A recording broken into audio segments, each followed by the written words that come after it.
बिस्मिल्लाहिर्रहमानिर्रहीम अस्सलाम वालेकुम। कैसे हैं आप सब? Welcome to Little Foodies. और आज मैं आपको आलू पालक के पकोड़े की रेसिपी बनाना बताऊंगी। ये बहुत ज़्यादा मज़े के बनकर तैयार होते हैं और आप भी इस रमज़ान इस रेसिपी को ज़रूर बनाकर ट्राई कीजिएगा। तो इस रेसिपी को आप लोगों ने बिल्कुल भी स्किप नहीं करना, वीडियो को आप लोगों ने एंड तक देखना है। अगर आपको मेरी वीडियो अच्छी लगे तो वीडियो को लाइक कर दें, अपने फ्रेंड्स और फैमिली वाले के साथ शेयर कर दें और अगर चैनल पर नए हैं तो चैनल को सब्सक्राइब कर दें ताकि आइंदा आने वाली हर नई वीडियो की नोटिफिकेशंस आपको मिल सके। एक बड़ा मिक्सिंग बाउल मैंने लिया है जिसमें मैंने 3 दरमियाने साइज़ के प्याज जिसको मैंने इस तरह से लंबाई में काट लिया था। एक छोटे साइज़ का मैंने बंद गोभी लिया था और उसको भी मैंने हाफ़ लेकर उसको मैंने इस तरह से बारीक काट लिया है। और 3 दरमियाने साइज़ के आलू हैं जिनको मैंने इस तरह से लंबाई में काट लिया था। इसको भी मैं एक बाउल में डाल लूँगी। इसके बाद यहाँ पर मैंने 1 से 1.5 कप पालक लिया है और इसको मैंने बहुत रफली चॉप्ड कर लिया है, वो भी मैं इसमें शामिल कर लूँगी। आप पालक जब भी इस्तेमाल करें इसको अच्छे से वॉश कर लें क्योंकि इसमें बहुत ज़्यादा मिट्टी होती है।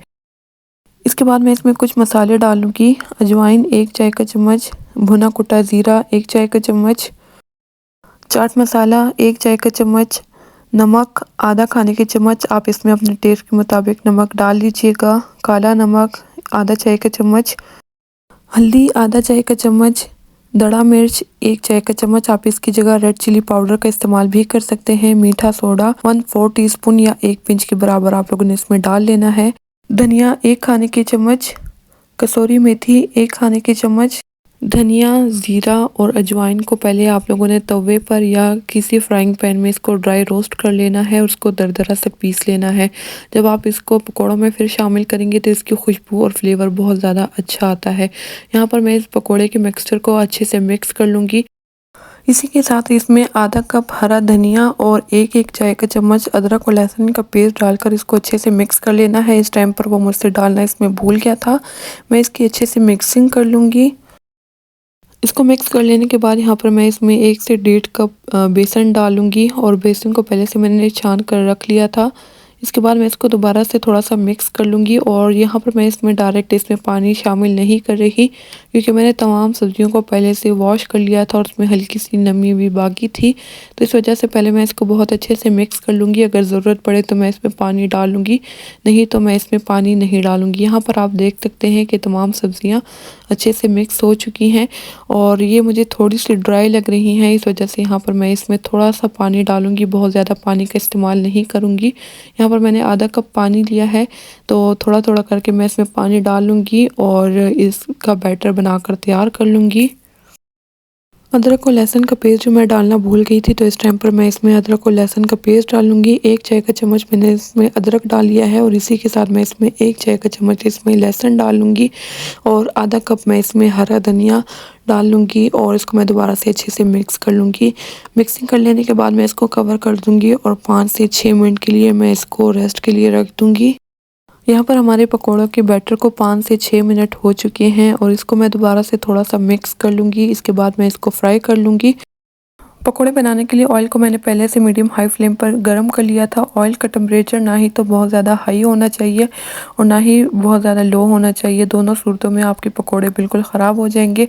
अगर ऑयल का टेम्परेचर बहुत ज़्यादा हाई होगा तो इसके ऊपर जल्दी से कलर आ जाएगा और ये अंदर से कच्चे रह जाएंगे। और अगर ऑयल का टेम्परेचर बहुत ज़्यादा लो होगा तो आपके पकोड़े या तो कढ़ाई में अंदर जाते ही नीचे चिपक जाएंगे और या तो ये बिल्कुल ऑयली बनकर तैयार होंगे। तो इस वजह से आप लोगों ने ऑयल का टेम्परेचर पहले चेक कर लेना है। यहाँ पर मैंने इसमें तमाम पकोड़े डाल लिए हैं।